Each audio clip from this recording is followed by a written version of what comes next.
Sun Jinwoo e seu exército das sombras derrotam o exército dos titãs que invadiram a Terra. Agora, após tanto tempo, Sung reencontra sua amada Cha Ha-in. As preliminares da corrida do ensino médio estão prestes a começar. Os corredores devem ir para a pista. Vemos as alunas se preparando, aquela era a categoria feminina. Entre elas estava Cha Ha-in, uma prodígio da corrida. É dada a largada e as corredoras começam a se movimentar. Cha Ha-in passa cada uma daquelas garotas. Ela se aproxima das primeiras colocadas e de repente também consegue ultrapassá-las. No último instante, Cha Ha-in consegue atravessar a linha de chegada. Porém, após isso, ela estava do lado de fora do estádio. A garota tira seu sapato. Seu pé estava doendo e ela percebe que acabou torcendo o tornozelo. Em pensamentos, ela dizia: consegui passar da primeira fase das preliminares, mas vou conseguir correr o resto com esse machucado? Que frustrante. De repente, alguém se aproxima e pergunta: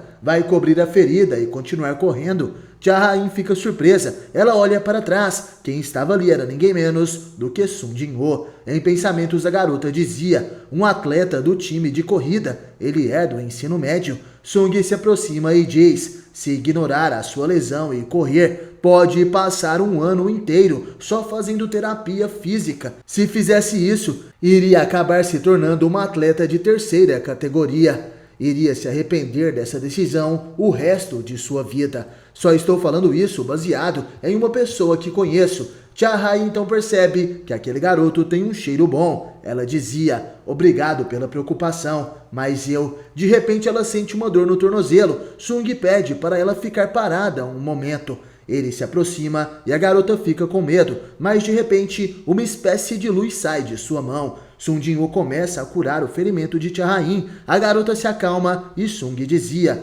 você só tem uma chance, corra sem nenhum arrependimento. Sung sorri, ele iria embora, mas ela pede para ele esperar. Com licença, nós já nos conhecemos em algum lugar antes. Sun Jinwoo fica surpreso, ele sorri, porém não a responde e apenas diz: vamos correr. Se você correr contra mim e vencer, nem que seja uma vez, eu vou te contar. Cha Ha-in pergunta: você está na divisão escolar, não é? Vi você correr, vi você chegando em primeiro lugar na corrida preliminar. Sung então responde: é mesmo? Então vou considerar que você desistiu. Cha Ha-in dizia: se for assim, o recorde das preliminares está prestes a ser quebrado. Que tal me dizer a verdade quando eu quebrar esse recorde? Sung dizia em pensamentos: antes ou agora, ela ainda é tão pura. Ele aceita aquele desafio. As corridas acontecem. Depois disso, as aulas retornam. Sung continua praticando corrida na escola. Ele vive sua vida normalmente junto de seus amigos.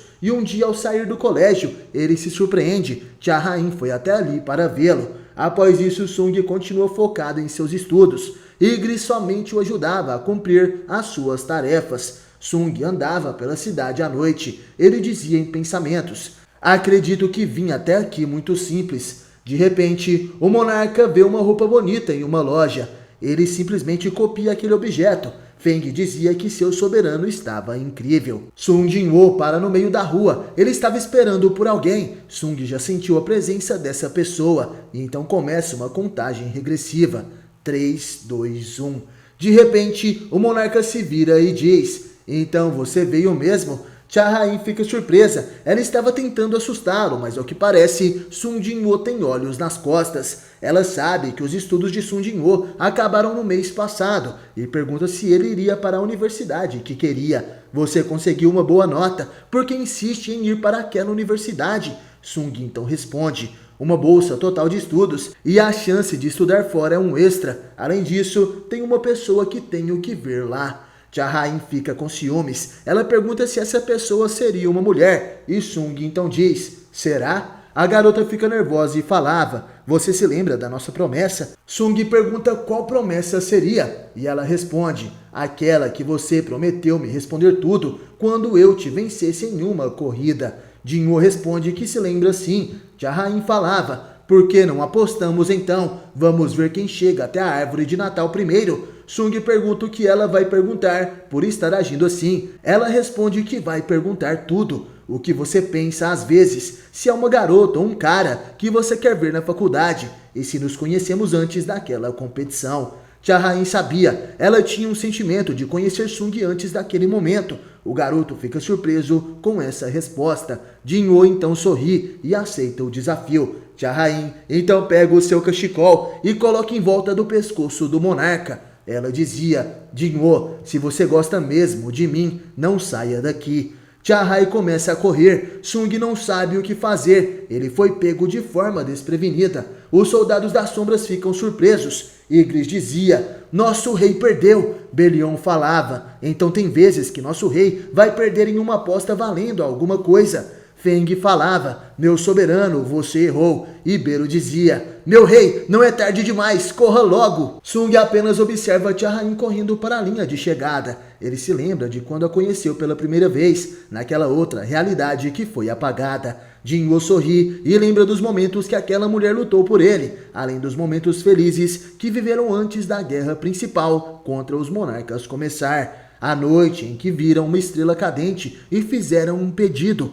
além do último pedido de Tia Rain. Jin-woo, pode me prometer que irá me encontrar? Sung responde que sim, eu com certeza vou te encontrar de novo. Tia Rain chega até aquela árvore, ela venceu. Sung Jin-woo realizou a sua promessa, ele reencontrou a sua amada. Sorrindo, ele se aproxima e diz: sombras, fechem os olhos todos vocês. Os soldados obedecem seu mestre e um passo por vez ele se aproxima daquela garota, a mulher que ele admira. Sung Jin-woo abraça a Tia Rain e a beija enquanto a neve caía naquela linda noite de Natal. Somos levados ao mundo do repouso. Esse é o lugar onde as sombras de Sung Jin-woo descansam. Vemos vários castelos e catedrais dentro desta dimensão. O Ivern Kaizel presta suas saudações a Feng e outro soldado orc deseja um bom dia ao general também. Feng então responde: bom dia, isso é o que eu queria dizer, mas não há dia e noite no mundo das sombras. Beru caminhava pelos corredores e ao se aproximar, vemos que ele estava sorrindo. Nesse momento Feng falava: você já deve ter terminado, Marechal Beru. O Marechal das Sombras Beru mostra o casaco que ele fez para o Lorde das Sombras. E sorrindo ele falava: e agora então, um manto que parece exatamente a jaqueta que nosso Lorde usou alguns anos atrás. Feng pergunta como ele deveria pagar Beru por ter feito isso. O Marechal, enquanto ria, falava: como eu poderia ignorar seu desejo de ficar parecido com o nosso senhor? Contanto que esteja satisfeito, isso está tudo bem. Feng utiliza aquele casaco e agradece a Beru. Eu gostei muito, tanto que quase fico tentando forçar os soldados mágicos a usar um também. Beru pergunta se não era melhor Feng transformar o orbe da avareza em um cajado e usá-lo ao invés de apenas carregá-lo em suas mãos. Feng responde que essa é uma boa ideia. Ele convoca os anões de barba, que são os melhores artesãos, e confia seu orbe a eles. Os anões aceitam esse desafio. Ficaremos felizes em ter a chance de usar nossa madeira sagrada que nosso Lorde nos deu. Esse é o mundo do repouso. É infinitamente vasto, e já que tem cerca de 10 milhões de soldados vivendo por lá, todos estão se ajudando. Os soldados estão fortemente ligados à mente do monarca, e quanto mais forte o poder do monarca, eles começam a se parecer cada vez mais com a mente do monarca. Em outras palavras, os soldados que desejavam a destruição e trabalhavam por isso, começaram a aprender o lado humano das coisas. As muitas emoções que os humanos têm foi uma experiência refrescante para encher os corações vazios com algo vivo.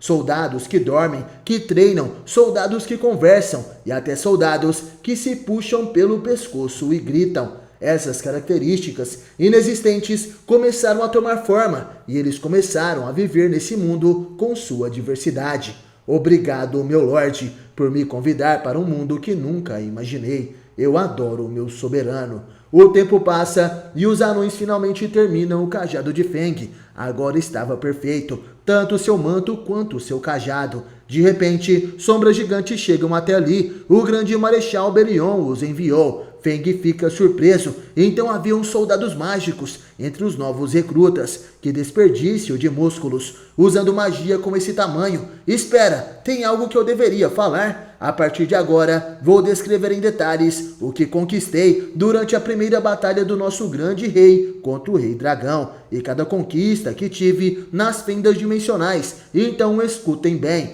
De repente outra sombra chega até ali e interrompe Feng. Esse era Ygritte, que pergunta: porque estão de brincadeira por aqui. Feng fica assustado e responde: quem se atreve a falar que estou brincando quando estou mostrando a grandeza do manto que lembra o nosso Lorde? Quem é que... De repente Feng percebe que era Igris que estava ali. Ele pede desculpas e fala que ama o comandante Igris. O comandante diz ser grato pela lealdade do orc xamã. Feng pergunta o que Igris queria e ele dizia: vai começar em breve.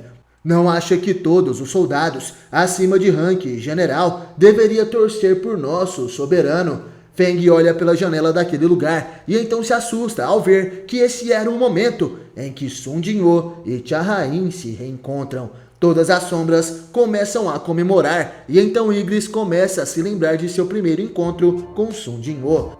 O lugar em que conheci ele pela primeira vez foi em uma dimensão estranha criada pelo poder do monarca. Igris se lembra de Sun Jinwoo lutando contra os cavaleiros criados pelo sistema. Sua missão era testá-lo. Isso porque seu soberano queria ver se ele era um humano digno de se tornar seu recipiente. Igris sabia apenas sobre essa missão, nada mais. Essa foi a ordem final que seu soberano lhe deu. Naquele momento ele assumiu que esse era o adeus de seu soberano e que seu rei, que perdeu o interesse na guerra depois de perdoar os governantes, teria motivos o bastante para mostrar tanto interesse em um humano insignificante. As ordens de seu rei são absolutas, sem nem pensar em perguntar suas intenções ou tentar desencorajá-lo. Ele só pôde responder que obedeceria às suas ordens. Isso foi tudo o que pôde fazer. E então Igris ficou lá sozinho, naquela dimensão estranha, para testar as qualificações de Jinwoo. A maior parte dos seus poderes originais estavam selados. As pessoas desse mundo chamam esse tipo de dimensão de dungeon. A aparência de Igris era a forma que tinha antes de encontrar Ashborn. Não importa quantos poderes infinitos o mundo do repouso tenha.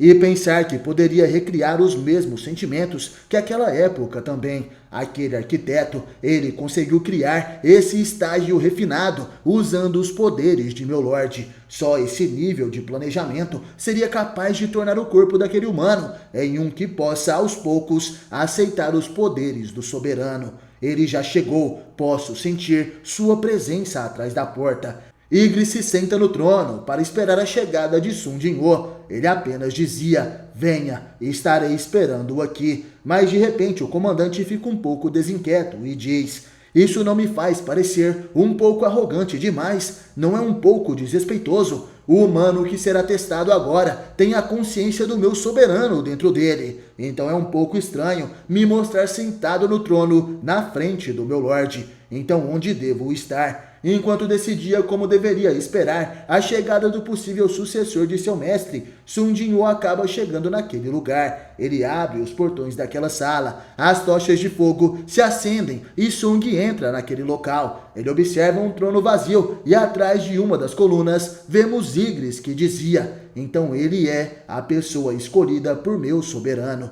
Mesmo se essa missão não fosse a última que me deu, não tinha intenções de ser negligente nessa batalha. Se ele for insuficiente, irá morrer pelas minhas mãos. Nesse momento Igris sai por trás daquela coluna. Ele carrega uma gigantesca espada em sua mão e dizia em pensamentos: muito bem, irei testá-lo, ver se você é digno desse trono ou não. Esse é o comandante Carmesim Igris. E assim a batalha de Igris contra Sun Jinwoo começou, porém Igris acha o resultado desapontador. Sung estava ocupado demais, evitando sua espada, sem possuir o talento ou a habilidade para superar as habilidades que Igris tinha antes de sua morte. Porém Igris percebe que Sung cria um plano. Ao ver que suas adagas não poderiam causar dano, ele resolve lutar com as próprias mãos. Igris dizia em pensamentos: ele está planejando me derrotar com as mãos nuas. Coragem impressionante para um humano. Gosto de seu olhar animador, mas ele tem as habilidades para bancar isso. Mesmo se esse corpo não for digno para meu Lorde,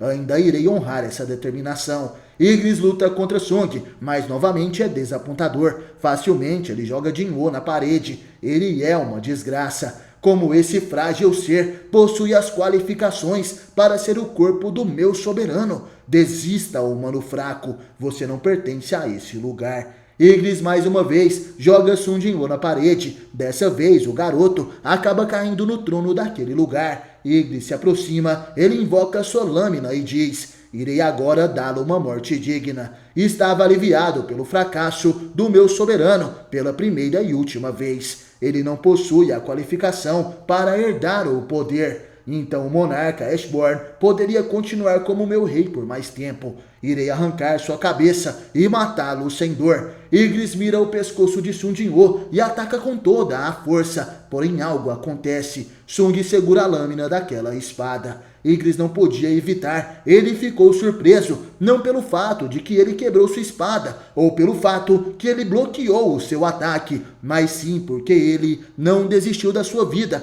mesmo no fim. Naquele momento, Sung Jin-woo atacou o olho de Ygritte com sua adaga. O comandante se perguntava: vou ser derrotado assim por um humano mais fraco do que eu? Eu entendo agora, mesmo que só um pouco, o olhar dele pode lembrar o meu rei. A diferença de força que tínhamos, como era um teste para confirmar suas qualificações, eu tinha um status muito superior ao dele, mas ainda assim eu perdi. Foi porque fui descuidado ou foi um milagre por sua tenacidade e por nunca ter desistido? Não tinha certeza se podia ficar feliz pela escolha de meu soberano ter sido correta. E então eu fui derrotado. Ygritte se lembra de quando derrotou os ursos de gelo. Naquele momento, Sung o aceitou como seu servo, e então houve alguns momentos em que se sentiu grato pela gentileza que sentiu por ele. Para Ygritte, Sung é seu mestre, um amigo e também companheiro. Ele lutou muitas batalhas ao seu lado, e sua lealdade apenas aumentou. Ygritte sabia que seus sentimentos por seu antigo mestre começavam a passar, e aos poucos começou a aceitar o seu novo rei. Mais tarde, seu exército ficou muito mais poderoso após a Legião das Sombras original, que estava esperando por seu chamado na fenda dimensional aparecer. Berion, meu antigo companheiro, finalmente se juntou a nós. Mas a felicidade do nosso reencontro passou rapidamente. Berion começou a ser afetado por seu leal, mas feroz companheiro. Ygritte achou animador quando Berion derrotou Bero, mas como Bero fazia de tudo para agradar o seu mestre, Berion também começou a fazer isso. Quando construíram o castelo do monarca, Berion fez uma bandeira negra para colocar no topo do castelo. Sung castigou Bero, achando que essa ideia foi dele, mas rapidamente Berion assumiu a responsabilidade. Depois disso, a determinação dos soldados das sombras foi usada na batalha contra os monarcas. Nosso mestre, aos poucos, se tornou habilidoso em batalhas e ficamos muito mais fortes também. A batalha continuou mesmo após o uso do cálice da reencarnação. E então, em aproximadamente 30 anos, todos os inimigos foram aniquilados e apenas a Legião da Destruição restou. Naquela batalha, Ygritte enfrentou um dragão que dizia: Ygritte, você que foi uma das asas do exército das sombras, segue as ordens de um monarca humano, não tem vergonha. Ygritte derrota aquele inimigo, mas em pensamentos dizia: ele está certo, eu esqueci disso, porque meu tempo com meu novo mestre foi tão honrado. Vivi me esquecendo totalmente do meu antigo mestre. Desde quando ficou assim? Quando meu antigo mestre começou a sumir da minha mente. Sung agora vivia uma vida normal, e após ele se encontrar com Jinchu, Ygritte falou: meu soberano, por que não falou a verdade para ele? Sung responde que a ignorância era uma dádiva divina, mesmo que criada por uma ferramenta divina. Ygritte entende aquelas palavras, a bênção do esquecimento.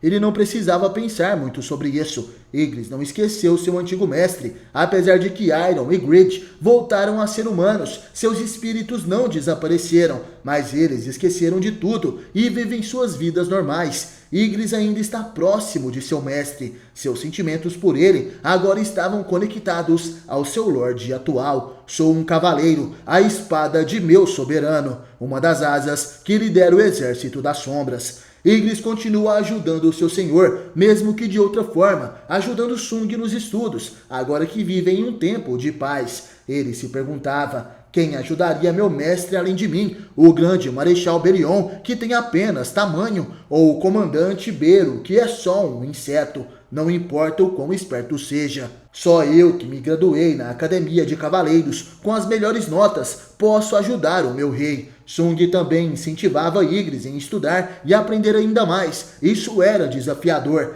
Ygritte entende que ainda lhe falta disciplina e por isso irá trabalhar muito mais, aprender para acompanhar seu rei em qualquer campo de batalha. Com isso, sua vida e glória irá continuar um pouco mais.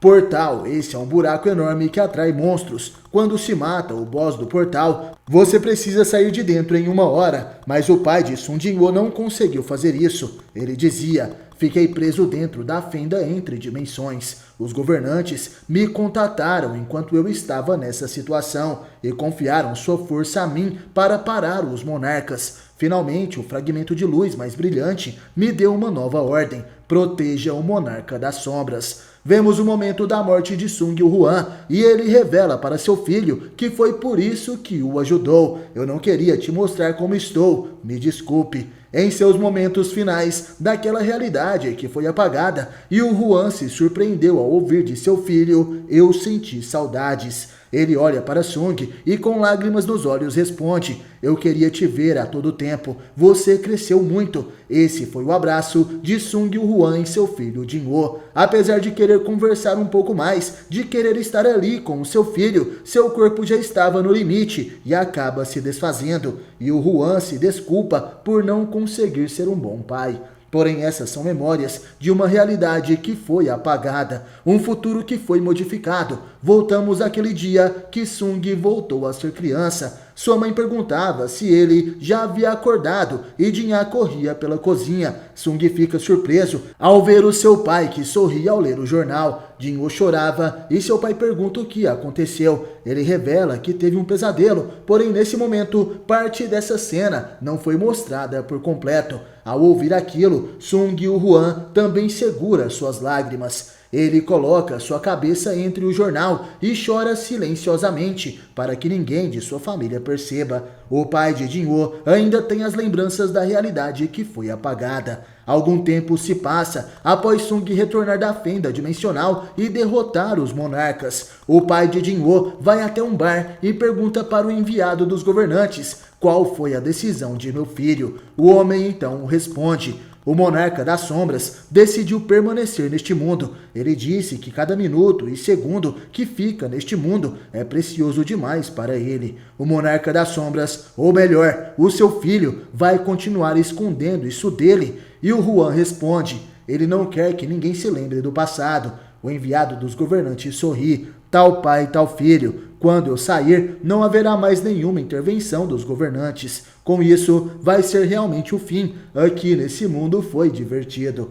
Meu coração estava acelerado enquanto esperava o monarca das sombras para ver quais seriam seus resultados. Os governantes estão demonstrando gratidão não só ao monarca das sombras, mas também a você, Sung Woo-hwan. Tem algo em que possamos ajudar? Nesse momento o pai de Jin-woo sorri. Ele dizia: minhas memórias, pode apagar minhas memórias do passado? O homem responde que sim, isso é possível, mas por que escolheria isso? E o Woo-hwan então responde: é muito difícil continuar fingindo na frente de um filho que tem uma percepção tão grande. E eu quero me tornar um pai comum que se preocupa com seu filho. Para mim, o Jin-woo não é o monarca das sombras, ele é apenas o meu filho. O homem entende aquele pedido, seus olhos começam a brilhar. Ele concentra uma poderosa luz em sua mão e dizia: quando sair dessa cafeteria, todas as memórias da linha temporal perdida serão apagadas de sua mente. Apesar de que não poderá se lembrar, rezo para que tenha um futuro pacífico. O homem vai embora e deixa o pai de Sung Jin-woo para trás. Enquanto isso, vemos algumas pessoas comemorando em um restaurante. Entre aquelas pessoas, vemos um jovem que estava preocupado. Esse é Yo Jin-ho, que dizia em pensamentos: não consegui nem comer porque estava ansioso demais. É minha primeira vez em uma festa de calouros. Mas o que é isso? Apesar de ter vivido bem como o segundo filho de uma família relativamente rica, esse restaurante é estranhamente familiar para mim. De repente, um dos veteranos se aproxima e diz: Ei, Jinho, anime-se, vão pensar que estamos te ameaçando assim. Jinho fica assustado e diz para não se preocuparem. O veterano falava: é isso que você tem que parar de fazer, isso é coisa antiga já, pode ficar relaxado perto de mim, mas só por via das dúvidas, tome cuidado com os outros veteranos. Tem um que é bastante assustador na nossa especialização. Jinho fica com medo e o homem falava: sabe, ele não é do tipo que esquenta com os calouros, mas o carisma dele é meio louco. Jinho se pergunta se esse cara poderia ser comparado ao seu pai. O veterano também fala de uma garota que ficou famosa como modelo dos atletas. Jinho conhece essa garota, seu nome é Cha-Rain. O homem responde que é isso mesmo. De qualquer forma, você conhece ela, não é? Ela é a namorada desse veterano. Oh, aí vem ele. As pessoas começam a cumprimentar Sung Jin-ho e o veterano que estava com Jin-ho dizia: de qualquer forma, porque não tem ninguém vindo para a nossa mesa, talvez eu deveria ir para onde as calouras estão. De repente os dois se assustam. Sung Jin-ho senta naquela mesa. O veterano fica com medo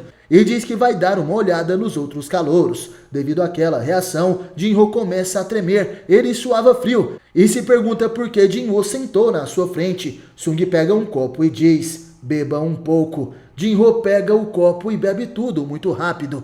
Ele não é muito bom bebendo álcool, mas esse cara era assustador. Estranhamente, Jin-ho se surpreende. Aquilo é cidra. Sung enche seu copo e responde: você não aguenta nem segurar o copo de licor porque está pensando em álcool. Vai beber isso comigo? E Jin-ho, por que está me chamando de veterano? Me chame de irmãozão. Jin-ho fica surpreso. Sung pergunta se ele não quer fazer isso. Jin-ho então responde: não é isso, irmãozão. Nesse momento, ele se pergunta por que aquela forma de falar saiu tão naturalmente. E antes disso, ele não se lembra de ter se apresentado para Sung Jin-ho, como ele sabia o seu nome.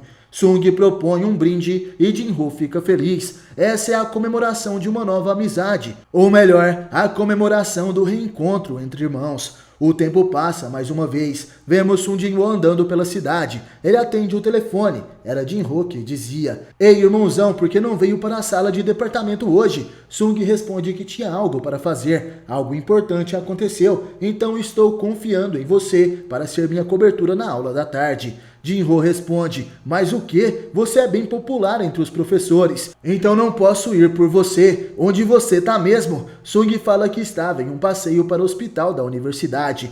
Jin-ho pergunta por que ele estava indo para esse hospital que não tem nada a ver com sua escola. Sung diz que confia em Jin-ho e desliga o celular. Logo à frente vemos alguém que se aproximava. Aquela garota era ninguém menos do que Lee Ju-hee. No tempo perdido, ela era uma healer de rank B e gostava muito de Sung Jin-ho, quando ele ainda era um caçador de rank E. Em pensamentos, a garota dizia: foi bom que consegui entrar em uma faculdade de CEO, mas imagino se meu sotaque de Busan é meio óbvio demais. Já é difícil falar normalmente, porque o departamento de enfermagem usa tanto o inglês. Ela passa por Sung Jin-ho e de repente diz: com licença, nós já nos conhecemos? Sung sorrindo responde: não. Ele continua seu caminho e deixa Lee Ju-hee para trás. Ela fica um pouco confusa e observa aquele garoto. De repente, a garota se pergunta por que do nada falou com alguém que nem sequer conhece. Ela segue seu caminho e diz em pensamentos: me pergunto se ele pensou que eu estava tramando algo, ou talvez tenha entendido errado e pensou que eu estava chamando ele para alguma coisa estranha.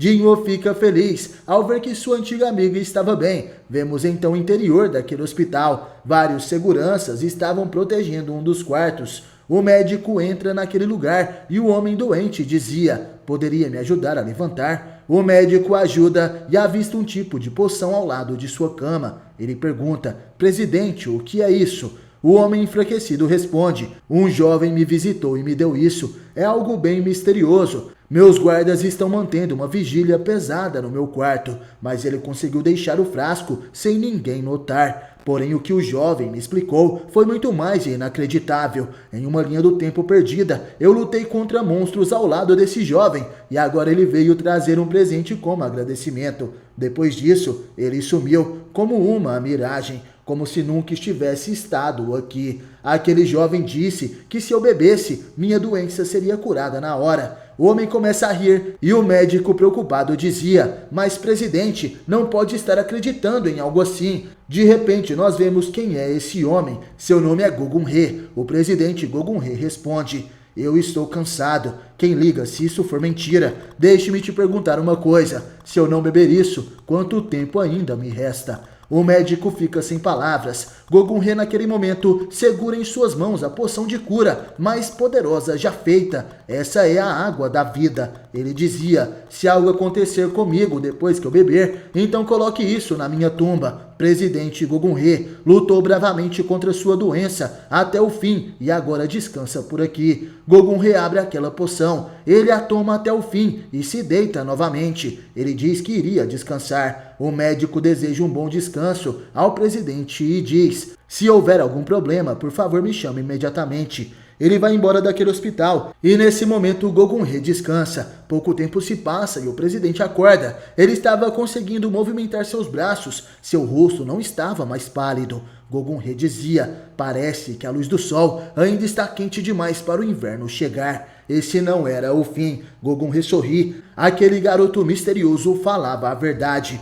Me chamo Antares, sou o primeiro monarca nascido na escuridão e o monarca mais forte, o rei que governa todos os dragões e uma existência que representa o medo e destruição. Sim, todos que conheço me respeitam e me reverenciam, me chamam de Imperador Dragão. Mas repentinamente em um dia comum, enquanto me espreitava em uma rachadura dimensional com milhões de soldados para atacar a Terra, de repente eu acordei e estava no corpo de um humano. Nesse momento, vemos que o monarca da destruição acordou no corpo de Sun Jinwoo, aquele mesmo Sung que era um caçador de rank E. Ele não entende o que fazia em um corpo tão fraco. Aquilo era patético. O monarca da destruição dizia: o nome desse humano é Sun Jinwoo, um adolescente que está trabalhando como caçador de rank E em um país chamado Coreia do Sul. Por ter uma habilidade inútil, teve vários encontros com a morte, mas ainda assim, ele nunca desistiu de trabalhar como caçador. O motivo dele continuar é porque sua mãe está doente. Antares percebe que o corpo deste garoto está cheio de cicatrizes e feridas. Ele dizia: eu poderia facilmente curar algo, como uma doença com minha magia. De repente, o telefone toca e ele atende. A pessoa pergunta o que aconteceu. Já está quase na hora de Sung entrar em um portal junto dos outros caçadores. Mas, novamente, ele se atrasou. Antares entende que se atrasar é o ato de não conseguir chegar na hora combinada. Significa que aquela pessoa está perguntando se ele, a encarnação da onipotência, faria algo que simboliza a incompetência. Isso nunca acontecerá. Antares pergunta onde aquela pessoa estava. A mulher responde que está na frente do portal com os outros. Antares precisava se concentrar para assim conseguir localizar essa mulher arrogante através de sua voz. O monarca então expande a sua consciência e finalmente encontra aquela mulher. Ela estava brava porque Jinwoo desligou na sua cara, mas de repente ela se assusta. Ele estava logo atrás dela. Antares pergunta se ele atrasou para chegar. Ele segura no ombro da mulher, que tremendo responde que não. Vemos os outros caçadores pegando um pouco de café. Eles cumprimentam Sun Jinwoo e perguntam se ele já havia comido. Antares se perguntava quem eram aqueles caras. Seriam seus subordinados? Ele tenta pegar um copo de café, mas aquele homem fala que acabou. Antares responde que não tem problema e rouba o copo de café daquele cara. Ele toma todo o café e enquanto amassava o copo dizia: haha, os fortes tomam o que os fracos possuem. Isso é senso comum para nós monarcas. Os outros caçadores diziam que Sun Jinwoo estava meio estranho hoje. Seus olhos estavam diferentes. Ele transmitia uma vibe assustadora. De repente, Lee Ju-hee se assusta ao ver Jinwoo. Ela pergunta se ele se machucou novamente. Antares percebe que os humanos são bem barulhentos. Lee Ju-hee pergunta o que aconteceu com seu amigo, mas naquele momento a raid estava prestes a começar. O caçador Song Shi-yu dizia: faremos uma boa raid hoje. Não sei se deveria dizer isso, mas estou pensando em liderar todos como líder do grupo. Todos concordam? Song Shi-yu tinha o maior rank entre os caçadores daquele lugar, por isso todos concordam facilmente com isso. Todos começam a entrar no portal. Em pensamentos, Antares fala que aquele lugar era suspeito. Os portais que aparecem na Terra são definitivamente truques dos governantes, mas porque sinto a energia de um monarca dentro deste portal. Preciso checar. Antares diz que vai entrar no portal e Kim Sang-shik falava: Senhor Sung, fique atrás de nós, assim não vai se machucar. Antares pensa que aquele é um subordinado leal, se preocupando com o precioso corpo de seu senhor, mesmo sendo apenas um humano fraco. Antares entra no portal e com suas garras ele destrói rapidamente vários monstros que aparecem na sua frente. Kim Sang-shik e Song Shiu percebem que alguma coisa muito estranha está acontecendo com Sun Jin-woo hoje. Ou talvez os monstros daquela dungeon seriam extremamente fracos. Porém, os caçadores não conseguiam nem sequer enxergar os movimentos de Jin-woo. Antares destrói todos os monstros sozinho e ele dizia: Ei, o que estão fazendo? Vamos por aqui. O líder Song Shiu diz que eles precisam votar para decidir esse tipo de coisa. Porém, em um instante, Antares avança e acerta um golpe em Shiu, deixando ele inconsciente. Ele pergunta se algum outro caçador desejaria votar. Todos ficam quietos e o monarca diz que entraram em um consenso. Os caçadores que seguiam Antares diziam: Não estamos nos aprofundando um pouco demais na masmorra? Há quanto tempo já estamos andando? Já se passaram 40 minutos. Já que o portal fecha em 1 hora, depois que o chefão é derrotado, temos por volta de 20 minutos extras. Espera, tem uma porta no fim da caverna. É minha primeira vez vendo algo assim, mas que estranho. Será que esse lugar é perigoso? Antares percebe que seus novos subordinados estão desconfortáveis, mas concordo com eles. Esse lugar é perigoso, consigo sentir um poder imenso vindo lá de dentro. Antares então abre aquelas portas. Os outros caçadores ficam com medo. Antares rapidamente pega um dos caçadores e joga dentro daquele salão. Aquele era um teste para ativar armadilhas. Ele estava usando os outros caçadores como se fossem cobaias. O caçador cai no chão e pergunta o que Sun Jin-woo estava fazendo,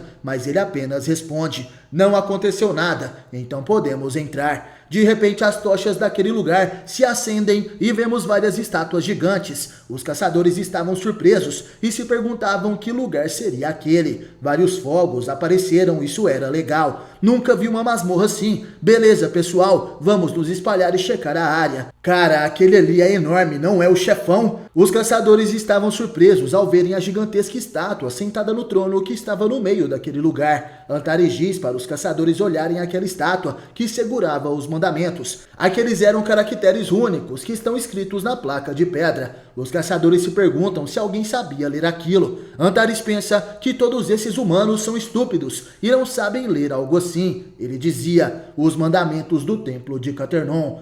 Lee Jun-hee fica com medo e segurando na camisa de Jin-woo dizia: Ei, olha aquela estátua enorme. Antares pede para ela soltá-lo e continua lendo os mandamentos. Primeiro mandamento: adore a Deus. Segundo mandamento: louve a Deus. Terceiro mandamento: prove sua fé. Aqueles que não seguirem esses mandamentos não poderão retornar vivos. De repente, os olhos da estátua gigantesca começam a brilhar. Ela se mexe e dispara poderosos raios de magia na direção dos caçadores. Antares fica furioso e parte para o ataque. Ele dizia: Como ousa zombar de mim com esse nível de poder? Antares se coloca na frente daqueles raios e acaba sendo atingido diretamente. Uma grande explosão acontece e os caçadores ficam com medo. Porém, Lee Jun-hee percebe que logo à frente, Sun Jin-woo estava segurando aquele poder com o seu próprio corpo. O olho do monarca da destruição começa a brilhar. Ele então dispara o seu poder, o sopro da destruição.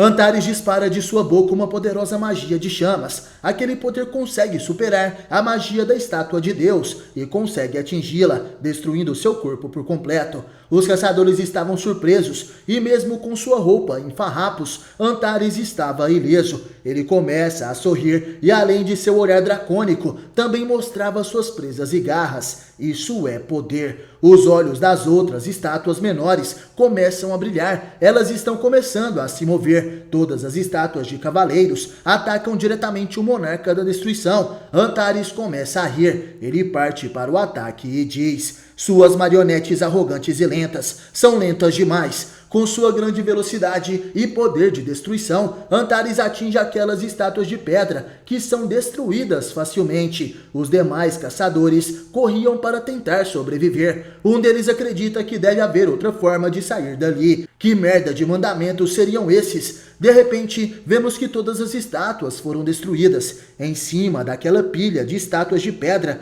vemos Antares que dizia: já acabaram, isso não serve nem para me aquecer. De repente, a estátua que segura os mandamentos se move e dizia: seu desgraçado, quem é você? Tem ideia de quanto tempo demorei para preparar tudo isso? O arquiteto se revela. Ele estava furioso, porém Antares não se detém. Ele parte para o ataque e ordena que seu inimigo fique calado. Antares então dispara uma lança de pedra. Aquele objeto atinge o corpo do arquiteto. Com apenas um golpe, seu corpo foi destruído em pedaços. Antares dizia: não estou aqui para falar com uma falsificação barata. Quero conversar com a verdadeira autoridade por trás de tudo isso. Apareça, seu covarde. Nesse momento vemos algumas sombras se manifestando. Aquelas sombras cercam o corpo da estátua de Deus, que agora volta a se movimentar. Aquele é o monarca das sombras, Ashborn, que está sem um corpo e por isso iria utilizar a estátua de Deus para lutar. Ele dizia: monarca da destruição. Estávamos destinados a fazer isso algum dia. Hoje acabarei com a minha conexão desafortunada com você. O monarca da destruição se prepara para o combate e diz: me parece uma boa ideia. Pode vir. Ele avança em um salto feroz. Utilizando o corpo de Jinwoo, Antares mostra suas garras. Ele quer destruir Ashborn. O monarca das sombras, utilizando a estátua de Deus, também parte para o ataque. Aquela era a mão gigantesca da morte. A batalha feroz se inicia e Antares dizia: nossa luta não acabará tão facilmente. De repente, Sun Jinwoo abre seus olhos nos tempos atuais. Ele suava frio e estava cansado. Sung teve um pesadelo. Ele se pergunta o que foi isso. Seria realmente um sonho? Ou quem sabe essa foi outra linha do tempo apagada anteriormente pela taça da reencarnação? Nunca saberemos. Um homem dizia: desde o dia que comecei a trabalhar na delegacia, havia um rumor que ouvi depois de entrar na divisão de assuntos criminais, que entre os rankings da unidade de crimes violentos da delegacia central havia um investigador chamado de Fantasma. Quem dizia isso era o investigador Lee Sai-Huan. Ele falava: o nome desse investigador é Fantasma porque ele prende os criminosos dos casos que assumiu e até dos casos não resolvidos do passado. Sua taxa de prisão é de 200%. Como resultado, qualquer criminoso violento dizem se tornar um bom moço na frente do Fantasma. Esse rumor já está entre as lendas da polícia por aqui. Tem até um rumor de que ele recusou uma promoção para se dedicar mais ao trabalho de campo. Será que alguém realmente recusaria uma promoção? De repente, um homem se aproxima e diz: ei, você é o novato que vai se juntar a nós? O garoto responde que sim, é ele mesmo. O homem dizia: ei, não precisa ficar tão tenso, somos uma família agora. Aqui, o café é por minha conta. O rapaz agradece e diz: fui falar com o chefe do esquadrão, ele me informou que eu estaria trabalhando junto com o investigador Sung. O outro policial responde: ah, você está falando do Fantasma. Naquele momento o garoto se engasga, ele não sabia que Sun Jinwoo era o Fantasma. O homem continua: demos esse apelido para ele porque ele vem e vai que nem um espírito, mas de alguma forma as outras delegacias começaram a chamar ele assim também. Tenho certeza de que já ouviu falar dele. O garoto tremia, ele responde que sim. O homem então revela: na verdade, o café que te dei era para ele. Falando no diabo, aí vem ele. Sung chega naquele local, o garoto estava com medo, ele bebeu o café que era para o seu veterano. Esse homem é o fantasma da delegacia principal. Sung cumprimenta o outro policial e pergunta se aquele garoto era o recruta. O homem responde que sim, seu nome é Lee Sai-Huan. Sung abraça o garoto e diz que vai treiná-lo. O outro policial deseja boa sorte. Sai-Huan se perguntava se Sun Jinwoo estava irritado por ele ter bebido o seu café. Ele pergunta para Jinwoo para onde iriam. Sung, porém, faz outra pergunta: por que se tornou policial? O garoto responde que queria prender os bandidos. Jinwoo sorri e então diz: pois é isso mesmo que vamos fazer. Foi por isso que eu virei um policial também. Você vem? O garoto responde que sim. Ele estava animado e dizia em pensamentos: e pensar que eu aprenderia a prender criminosos com o próprio fantasma. Alguns dias se passaram e o garoto estava exausto. Os outros policiais se perguntavam: qual o problema dele, voltando cansado e tudo mais. Ao que parece, ele ficou assim depois de prender alguns bandidos o dia todo com o investigador Sung Jin-woo. Sung estava trabalhando em seu computador e dizia em pensamentos. Ele disse que tinha experiência por ter pego um ladrão com as mãos nuas, então é bem interessante treiná-lo. Ygritte falava: meu rei, posso sugerir que essas tarefas triviais sejam deixadas para nós, seus soldados leais. Enquanto isso, uma mulher gritava na delegacia: investigador, por favor, me escute. Jin-Yi não era uma garota que iria tirar sua vida assim. O investigador diz que entendia como aquela mulher se sente, mas como já explicou, todas as provas apontam que isso aconteceu. Sung observa aquilo e a mulher dizia: por favor, veja essas mensagens. Elas parecem de alguém que estava planejando morrer horas depois. O investigador falava: senhorita, logo de cara, a maioria dos suicídios não são planejados, são feitos pelo calor do momento.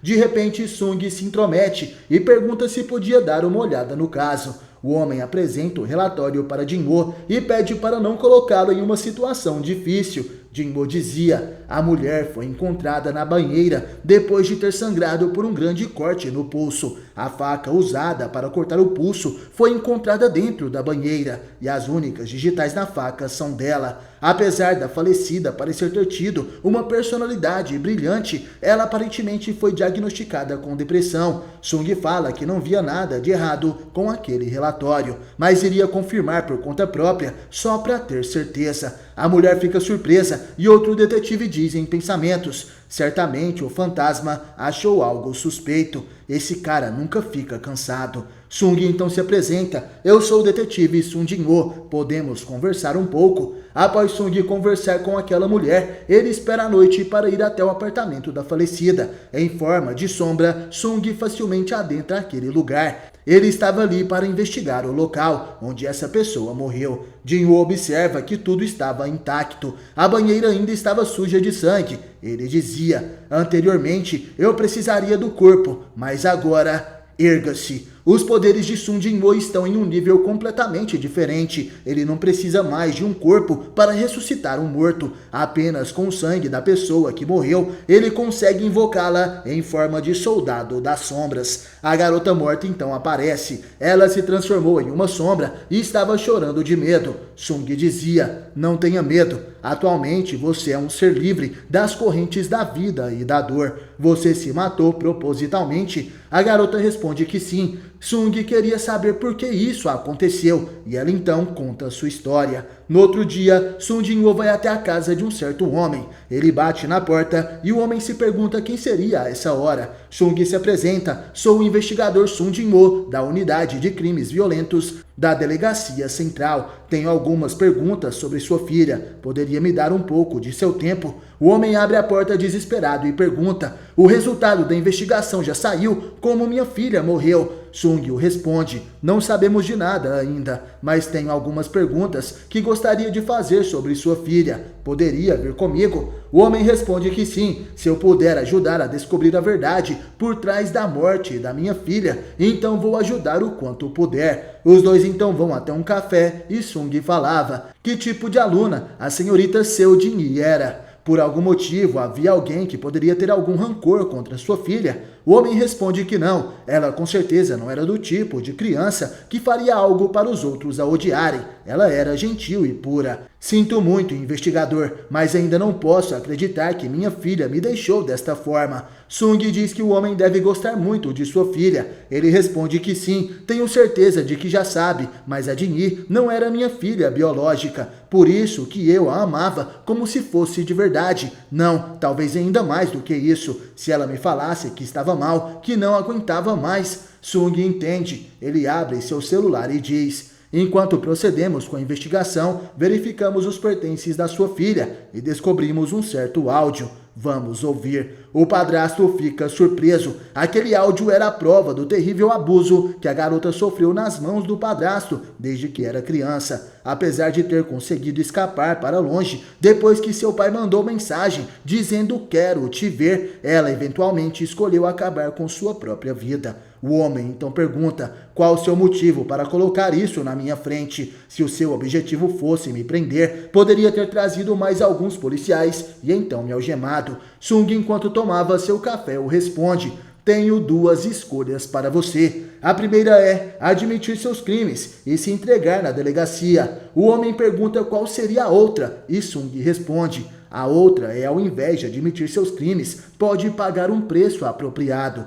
Os olhos daquele homem brilham. Ele acredita que Sung era um corrupto e por isso poderia comprá-lo com dinheiro. Ele pergunta quanto o policial Sung Jin-woo queria. Naquele momento, o monarca da sombra sorri e então responde: isso já é o bastante. Seus olhos começam a brilhar e ele dizia: escute bem, na verdade esse lugar em que você está agora não é o mundo em que você estava. É um mundo diferente que criei para lembrar o mundo lá fora por apenas um tempinho. A terra dos mortos, que nenhuma alma viva pode entrar sem a permissão do seu mestre. Esse é o mundo do repouso. Esse é o nome da prisão na qual você está agora. O homem fica assustado e pergunta: me desculpe, investigador, mas o que você quer dizer com isso? Sung então responde: pense bem, se lembra de como entrou aqui? De repente todo aquele lugar tinha apenas cadeiras vazias. O homem se levanta e dizia em pensamentos: como eu, agora que pensei, esse café está com tudo ligado, mas não tem ninguém, além de mim e esse investigador. O homem começa a gritar, ele pergunta o que era aquilo. Isso é um sonho, um pesadelo. Ele tenta fugir, mas de repente Beru aparece. Com suas garras ele perfura o corpo daquele homem dezenas de vezes. As garras de Beru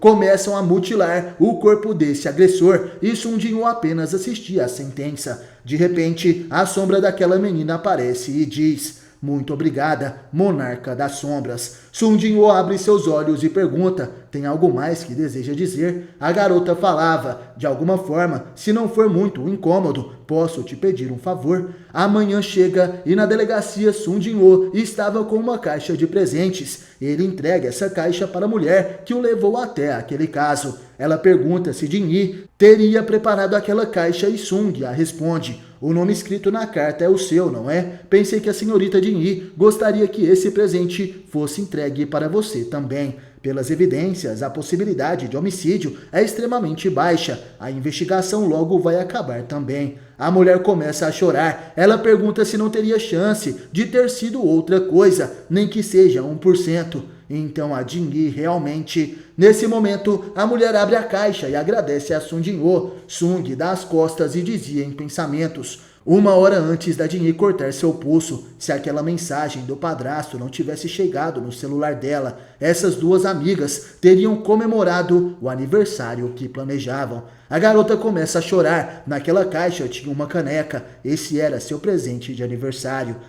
Galera, apesar desses capítulos, após a batalha contra os monarcas não terem tanta ação, existem histórias tão intensas quanto essa que acabei de contar para vocês. Logo, as batalhas vão retornar para a história de Solo Leveling, mas Sung Jin-woo ainda irá presenciar momentos onde ele vai entender o peso da vida e da morte. Comentem o que acharam desse vídeo. E no mais, obrigado por assistir até o final. Valeu, falou, tamo junto e até a próxima.